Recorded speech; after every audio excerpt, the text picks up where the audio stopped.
Video में हम friction का फुल कॉन्सेप्ट डिस्कस करेंगे। तो चलिए शुरू करते हैं। इस वीडियो में हम ये सारे टॉपिक कवर करेंगे।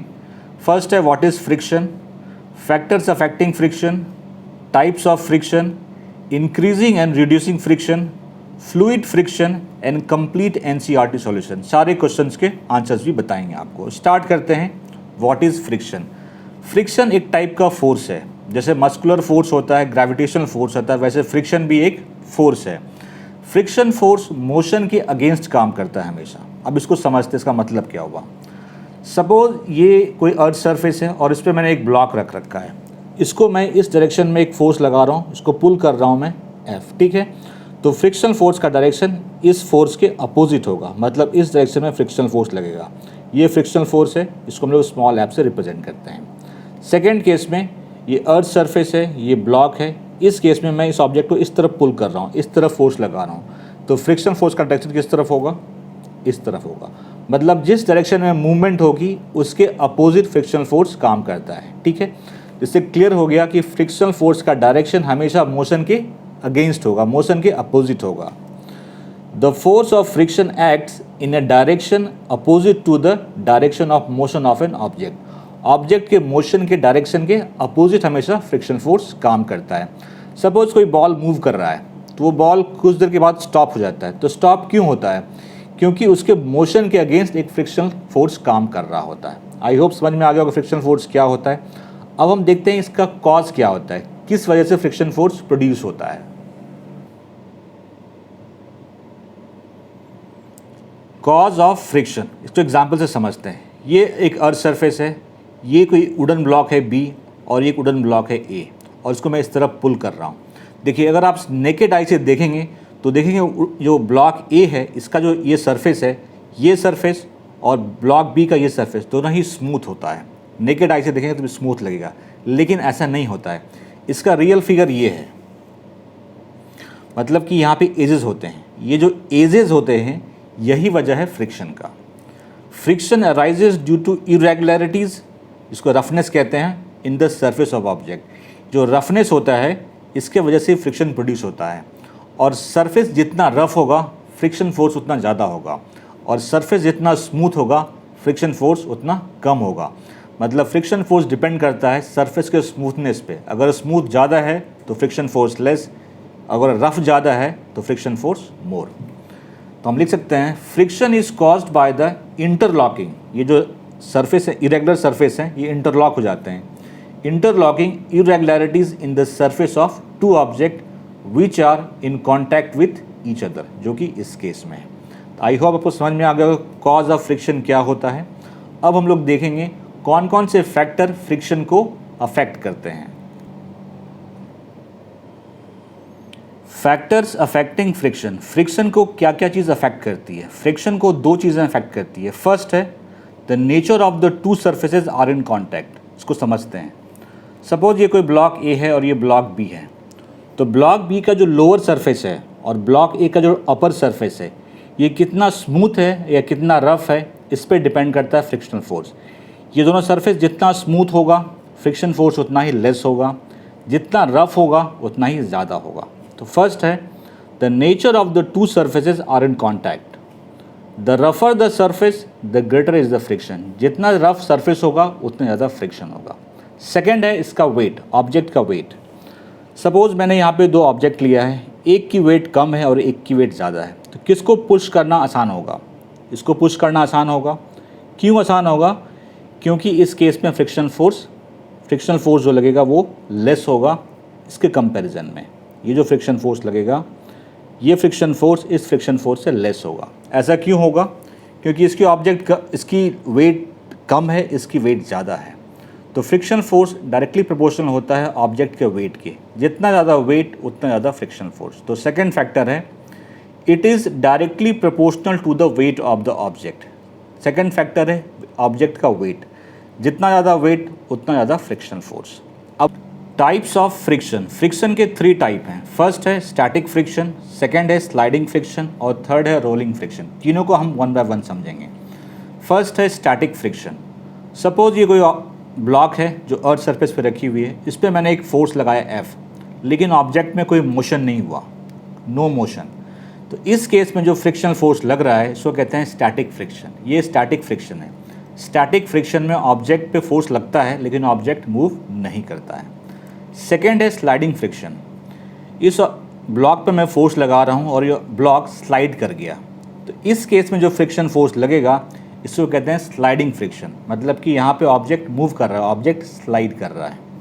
थर्ड है रोलिंग फ्रिक्शन। सपोज ये कोई व्हील है, व्हील पे मैंने फोर्स लगाया और व्हील रोल करना स्टार्ट किया, तो इस केस में जो व्हील पे जो फ्रिक्शनल फोर्स लगेगा इसको कहते हैं रोलिंग फ्रिक्शन। ठीक है, इनके डेफिनेशन आपको डिस्क्रिप्शन में मिल जाएंगे, आप वहाँ से नोट कर सकते हैं। इन तीनों में एक रिलेशनशिप है। रिलेशनशिप ये है कि स्टैटिक फ्रिक्शन सबसे ज़्यादा होता है, उसके बाद स्लाइडिंग फ्रिक्शन और सबसे कम रोलिंग फ्रिक्शन। मतलब static friction strongest frictional force है और rolling friction weakest frictional force है। अब हम लोग डिस्कस करेंगे फ्लूइड फ्रिक्शन। फ्लूइड फ्रिक्शन, अभी तक जो हमने पढ़ा वो ड्राई फ्रिक्शन था। फ्लूइड का मतलब होता है लिक्विड एंड गैस, तो friction force exerted by liquid and gas को कहते हैं fluid friction.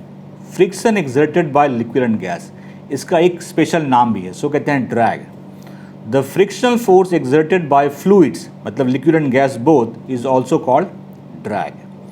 Fluid friction mainly 3 factor पे डिपेंड करता है। वो फैक्टर हैं, फर्स्ट है speed of the object, second है शेप ऑफ द ऑब्जेक्ट और थर्ड है नेचर ऑफ द फ्लूइड। अब तीनों को वन बाय वन हम डिस्कस करते हैं। जैसे ये प्लेन है, प्लेन एयर में फ्लाई करती है, ठीक है, तो इस डायरेक्शन में ये फ्लाई कर रही है, तो इसमें जो फ्लूइड फ्रिक्शन लगेगा वो लगेगा इस डायरेक्शन में। ये जितने स्पीड से आगे की ओर मूव करेगी, फ्रिक्शन फोर्स का अमाउंट उतना ही, मैग्नीट्यूड उतना ही ज़्यादा होगा पीछे की ओर। तो फर्स्ट वही है speed of the object. Object की स्पीड जितनी ज़्यादा होगी उस पर फ्रिक्शन फोर्स उतना ज़्यादा लगेगा। Second, shape of the object. आपने नोटिस किया होगा जितने भी फ्लाइंग ऑब्जेक्ट हैं उसका एक स्पेशल शेप होता है। प्लेन का शेप बर्ड के शेप कैसा होता है, तो ऐसा क्यों होता है? ऐसा भी तो पॉसिबल था कि हम बस को ही फ्लाई करा देते, तो नहीं, ऐसा इसलिए होता है कि ऐसे शेप में फ्रिक्शन फोर्स रिड्यूस होता है, फ्रिक्शन फोर्स कम लगता है। शेप ऑफ द ऑब्जेक्ट, इसीलिए प्लेन का शेप ऐसा होता है। प्लेन का शेप या बोट का शेप या शिप का शेप वैसा इसलिए बनाया जाता है कि उस पर फ्रिक्शन फोर्स कम लगे। लास्ट है nature of the fluid. Liquid या गैस का नेचर क्या है वो भी डिपेंड करता है फ्लूइड फ्रिक्शन के केस में। सपोज मैंने यहाँ पे 2 बकेट लिए हैं, एक में वाटर फिल है और एक में हनी फिल है। दोनों में ही एक कॉइन ड्रॉप करेंगे, तो कौन सा कॉइन पहले नीचे पहुँचेगा? वाटर वाला पहुँचेगा। क्यों? क्योंकि यहाँ पे फ्रिक्शन, फ्लूइड फ्रिक्शन जो है वो लेस है। जो हनी में ड्रॉप करेंगे वो लेट से पहुँचेगा, क्योंकि इसमें जो फ्रिक्शन फोर्स है वो ज़्यादा लगेगा। ऐसा क्यों होता है? जो भी फ्लूइड जितना डेंस होगा उसका फ्रिक्शन उतना ज़्यादा होगा। वाटर लेस डेंस होता है हनी से, इसलिए इसमें फ्रिक्शन फोर्स कम लगेगा। ये ज़्यादा डेंस होता है, ज़्यादा विस्कस होता है। नेचर ऑफ फ्लूइड का मतलब होता है विस्कोसिटी। तो जिस फ्लूइड की विस्कोसिटी ज़्यादा होगी उसमें फ्लूइड फ्रिक्शन ज़्यादा होगा। ये था फ्लूइड फ्रिक्शन का concept.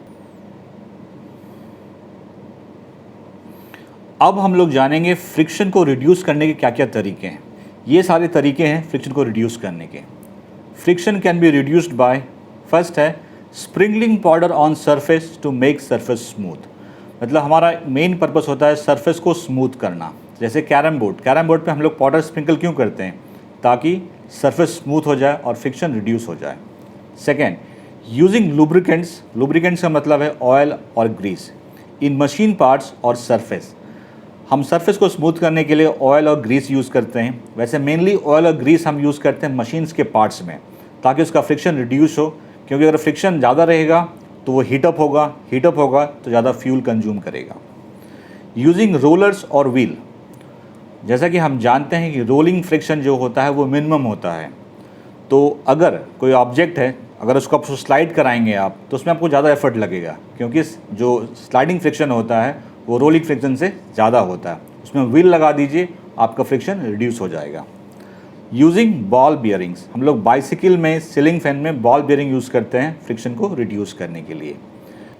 Method to increase the friction. Friction को कैसे इंक्रीज कर सकते हैं? तो ये सारे मेथड है जिससे आप फ्रिक्शन को इंक्रीज कर सकते हैं। फर्स्ट है by making the surface rough. अगर आप सरफेस को रफ कर देंगे तो फ्रिक्शन उसमें इंक्रीज हो जाएगा। Remove lubricants between the two surfaces, अगर दो सर्फेस के बीच लुब्रिकेंट है और उस लुब्रिकेंट को आप क्लीन कर देते हैं तो सरफेस रफ हो जाएगा और फ्रिक्शन इंक्रीज हो जाएगा।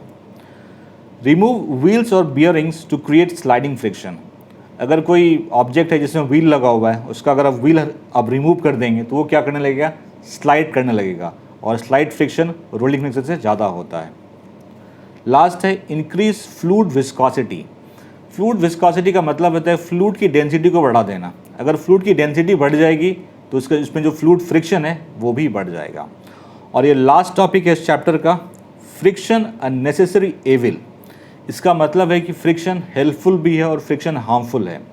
अगर फ्रिक्शन नहीं हो तो इस अर्थ पे लाइफ पॉसिबल नहीं है, क्योंकि अगर फ्रिक्शन नहीं होगा तो हम वॉक नहीं कर सकते, हम नोटबुक पे लिख नहीं सकते, हम किसी ऑब्जेक्ट को होल्ड नहीं कर सकते, किसी चीज़ को हम ऊपर नहीं उठा सकते। तो फ्रिक्शन अननेसेसरी एविल इसलिए कहा गया है कि फ्रिक्शन के बिना लाइफ पॉसिबल नहीं है। Friction help us in walk, right, hold things and lift objects. ये लास्ट टॉपिक था। अब हम लोग इसके क्वेश्चन आंसर सॉल्व करेंगे। Fill in the blanks. A, friction opposes the dash between the surfaces in contact with each other. अगर दो surface contact में आते हैं तो फ्रिक्शन अपोज क्या करता है, फ्रिक्शन मोशन को अपोज करता है। तो इस पार्ट का जो आंसर होगा वो होगा motion. B, friction depends on the dash of the surfaces. Friction surface के किस पे डिपेंड करता है, उसके नेचर पे डिपेंड करता है। See, friction produces that. Friction heat produce करता है। अब आप बोलेंगे कैसे प्रोड्यूस करता है, अपने दोनों हैंड को रब कीजिए आप, आपके हाथ गर्म हो जाएंगे, मतलब फ्रिक्शन हीट प्रोड्यूस करता है। D, sprinkling of powder on the carrom board dash friction. अगर कैरम बोर्ड पे हम पाउडर को स्प्रिंकल करते हैं तो उसके फ्रिक्शन को रिड्यूस करता है। Board reduce friction, reduce friction. E, sliding friction is dash than the static friction. Sliding friction less होता है स्टैटिक फ्रिक्शन से। मैंने बताया है स्टैटिक फ्रिक्शन स्ट्रॉन्गेस्ट होता है, उसके बाद स्लाइडिंग, उसके बाद रोलिंग। अब आते हैं सेकंड क्वेश्चन पे। 4 children were asked to arrange forces due to rolling, static and sliding friction in a decreasing order. Their arrangements are given below. Choose the correct arrangement. हमें स्टैटिक, रोलिंग और sliding उसको decreasing order में arrange करना है। ये option given है। देखिए, सबसे स्ट्रॉन्गेस्ट स्टैटिक फ्रिक्शन होता है, उसके बाद स्लाइडिंग, उसके बाद रोलिंग। तो static, sliding, rolling, option C. इसका आंसर होगा ऑप्शन सी, स्टैटिक, फिर स्लाइडिंग, फिर rolling. Alida runs her toy car on dry marble floor, wet marble floor, newspaper and towel spread on the floor. Alida अपने toy car को dry marble floor पे run कर रही है, wet marble floor पे run कर रही है, न्यूज़पेपर पे रन कर रही है और टॉवल पे रन कर रही है। The force of friction acting on the car on different surface in increasing order will be. तो कह रहे हैं कार पे जो फोर्स ऑफ फ्रिक्शन लग रहा है उसको इंक्रीजिंग ऑर्डर में लिखना है आपको, मतलब कि सबसे लिस्ट किस सरफेस पे है और सबसे मोस्ट किस सरफेस पे है। ठीक है, ऑप्शन है ये हैं आपके पास। फर्स्ट है wet marble floor, dry marble floor, newspaper and towel. बिल्कुल सही है, ऑप्शन इसका ए होगा। लीस्ट फ्रिक्शन इस पे होगा क्योंकि ये फ्लोर वेट है, उसके बाद ड्राई है, उसके बाद न्यूज़पेपर है और सबसे रफ सरफेस टॉवल का होता है। तो इसका आंसर होगा ऑप्शन ए।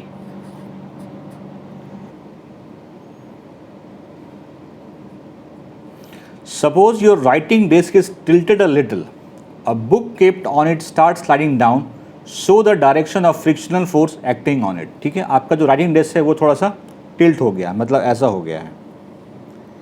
ये है आपका राइटिंग डेस्क। ठीक है, इस पे कोई बुक पड़ी है, सपोज़ ये बुक है, मैं मान लेता हूँ, और ये स्लाइड हो रही है इस डायरेक्शन में। ठीक है, आपको बताना है फ्रिक्शन फोर्स का डायरेक्शन किधर होगा।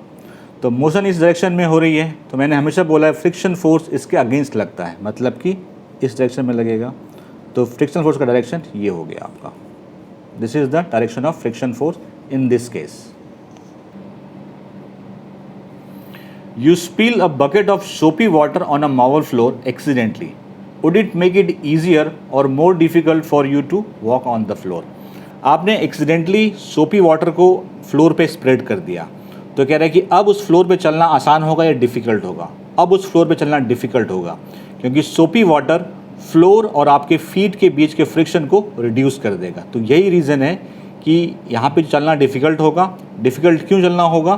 क्योंकि फ्रिक्शन फोर्स फ्लोर और आपके फीट के बीच रिड्यूस हो जाएगा। ये आंसर मैं यहाँ पे लिख दे रहा हूँ। तो आंसर में आप ये लिख सकते हैं, it would be difficult to walk on the floor because soapy water reduces the friction between ground and feet.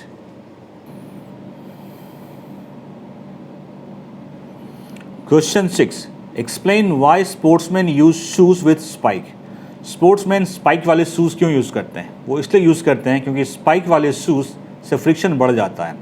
जब फ्रिक्शन बढ़ जाता है तो जब वो दौड़ते हैं या खेलते हैं तो उनके जो गिरने की पॉसिबिलिटी होती है, स्लिप करने की पॉसिबिलिटी होती है, बहुत लेस हो जाती है। इसीलिए वो स्पाइक शूज़ पहनते हैं ताकि वो खेलने के वक्त या दौड़ने के वक्त गिरे नहीं। आंसर में आपको यही लिखना है। तो आंसर में लिखेंगे हम, spike increases friction and give better grip with the ground. It avoids slipping of sportsman while playing और रनिंग। बेटर ग्रिप बनता है ग्राउंड के साथ, इसलिए हम लोग स्पोर्ट्समैन स्पाइक्स वाले शूज़ यूज़ करते हैं। Question 7.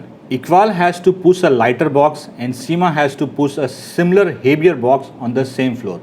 Who will have to apply a larger force and why? देखिए, इकबाल जो बॉक्स पुश कर रहा है वो लाइटर वेट का है, मतलब उसकी वेट कम है, और सीमा जो पुश कर रही है उसका वेट ज़्यादा है। तो कौन ज़्यादा फोर्स लगाएगा? तो देखिए, फ्रिक्शनल फोर्स जो होता है वो डायरेक्टली प्रोपोर्शनल होता है वेट के, ऑब्जेक्ट के वेट के डायरेक्टली प्रोपोर्शनल होता है। तो जिस ऑब्जेक्ट की वेट ज़्यादा होगी उसका फ्रिक्शन फोर्स ज़्यादा होगा। उसका अगर फ्रिक्शन फोर्स ज़्यादा होगा तो आपको लार्जर फोर्स लगाना पड़ेगा उसको पुश करने के लिए। तो इस केस में सीमा को लार्जर फोर्स लगाना पड़ेगा क्योंकि उसके बॉक्स की वेट जो है वो ज़्यादा है। आंसर में लिख लीजिए इसको। Since frictional force is directly proportional to the weight of object, therefore frictional force of heavier box will be more, hence Seema must apply larger force. Question 8. Explain why the sliding friction is less than the static friction. Sliding friction static friction से less क्यों होता है? तो चलिए समझते हैं। Static friction case में जैसा कि हम जानते हैं कि ऑब्जेक्ट रेस्ट में होता है, ऑब्जेक्ट पे कोई मूवमेंट नहीं होती है। जैसे ये ब्लॉक ए है, ये ब्लॉक बी है, बिल्कुल रेस्ट में है। जब ये रेस्ट में होता है तो ये जो इनके सरफेस हैं इंटरलॉक हो जाते हैं, और ये सरफेस रफ सरफेस हैं, इंटरलॉक हो जाते हैं, तो फ्रिक्शन बढ़ जाता है। लेकिन जब ये ऑब्जेक्ट दोनों मोशन में होंगे तो इनको जो सरफेस है, जैसे ये ब्लू सरफेस है, ये रेड सरफेस है, कम कांटेक्ट में आएंगे। जब कम कांटेक्ट में आएंगे तो जो रफ सरफेस है वो इंटरलॉक पूरी तरह से नहीं होगा, इसीलिए स्लाइडिंग फ्रिक्शन लेस होता है स्टैटिक फ्रिक्शन में। आंसर में हम लिखेंगे आप, when the object is at rest the interlocking of irregularities in the two surface of the object is maximum. इस केस में मैक्सिमम होता है। When objects are moving there is a less interaction between their surfaces. जब ये move करेगा तो इनके बीच interaction कम होगा, इंट्रैक्शन कम होगा तो फ्रिक्शन फोर्स भी कम होगा। That is why sliding friction is less than the static friction. अगर आपको आंसर्स में कुछ वर्ड समझ में नहीं आए तो सारे जितने भी एनसीईआरटी क्वेश्चन आंसर हैं वो सारे आपको डिस्क्रिप्शन में मिल जाएंगे, आप वहाँ से भी नोट डाउन कर सकते हैं। Question 9. Give examples to show that friction is both a friend and foe. Friction friend भी है और फो भी है, मतलब दोस्त भी है और दुश्मन भी है। इससे एग्जाम्पल दीजिए। फर्स्ट मैंने लिखा है friction act as a friend. जब फ्रेंड की तरह कब एक्ट करता है? देखिए, अगर फ्रिक्शन नहीं होगा तो हम वॉक नहीं कर सकते। Friction helps us in walking. Friction नहीं होगा तो हम नोटबुक पे लिख नहीं सकते। Friction allow us to write. Nail and screw stick to wall due to friction. हम जो नेल या स्क्रू वॉल में फिक्स करते हैं वो फ्रिक्शन के वजह से फिक्स होता है, अदरवाइज वो फिक्स ही नहीं होगा। ये एग्जाम्पल थे जब फ्रिक्शन फ्रेंड है। अब आते हैं जब फ्रिक्शन फो है। फर्स्ट है wear and tear of shoes. Friction की वजह से शूज़ घिस जाते हैं या फट जाते हैं, ये फ्रिक्शन का एक डिमेरिट है। Machine gets heated up because of friction. बहुत ज़्यादा फ्रिक्शन होगा मशीन के पार्ट्स में तो मशीन हीट हो जाता है। Third, due to friction machine and vehicle consumes more fuel. Friction के वजह से मशीन और व्हीकल ज़्यादा फ्यूल कंज्यूम करते हैं। तो ये था एक्ट्स एज अ फ्रेंड, ये था एक्ट्स एज अ फो।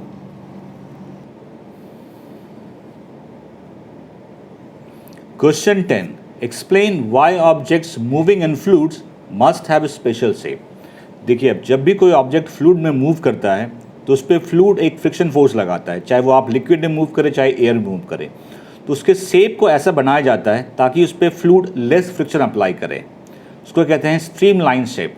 जैसे एयरप्लेन का शेप देखिए, बोट का शेप देखिए आप, ये क्या होता है, स्ट्रीम लाइन शेप होता है, जिससे फ्लूइड का फ्रिक्शन उस पर कम लगे। तो इसके आंसर में लिखेंगे हम, when objects move in fluid, fluid friction opposes the motion, so to reduce the fluid friction the bodies of object minimise its surface, उसके सरफेस को मिनिमाइज किया जाता है। That is called streamline shape. जैसे airplane, ऐसा नहीं कि बस को आप प्लेन बना के उड़ा दीजिए, ऐसा नहीं होता है। उसके लिए आपको उसके सरफेस एरिया को मिनिमाइज करना पड़ेगा ताकि उस पर फ्लूइड का फ्रिक्शन कम से कम लगे। ये लास्ट क्वेश्चन था फ्रिक्शन का। मैंने सारे थ्योरी बता दिए आपको, सारे क्वेश्चन सॉल्व कर दिए। फिर भी अगर कोई डाउट रह जाता है आपका, कमेंट सेक्शन में पूछिए, यू विल गेट रिप्लाई। और अगर ज़रूरत पड़ी तो उस टॉपिक पे मैं वीडियो बना के भी पोस्ट करूँगा। वीडियो अच्छा लगे तो लाइक शेयर ज़रूर कीजिए। Thank you very much.